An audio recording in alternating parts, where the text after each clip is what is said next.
হাজার হাজার হাজার হাজার মানুষ, ময়দানে বসারও জায়গা নাই, দাঁড়ানোর সুযোগ নাই। একটা মানুষ খানার জন্য আসে নাই, টাকার জন্য এখানে আসে নাই, বরং পকেটে টাকা দিয়া ভাড়া করে গাড়িতে আসলো, আবার টাকা কিছু দানও করে গেল। এরপর মানুষ সেই মাগরিব থেকে এখানে হাজির। আমি বান্দার কোন কামালিয়াত নাই, বাহাদুরি নাই।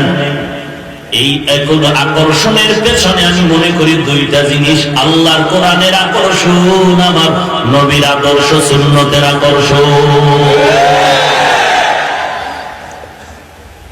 বুঝো নবী কেমন, ১৫০০ বছরের বেশি হয়ে গেল, সেই নবীর আদর্শের আকর্ষণ এখনো কমেনি। অথচ মুসলমানের ঘরে জন্ম নিয়ে নবীর আদর্শকে জবাই করতেছ, তোমার দ্বারা কি হবে সমাজ?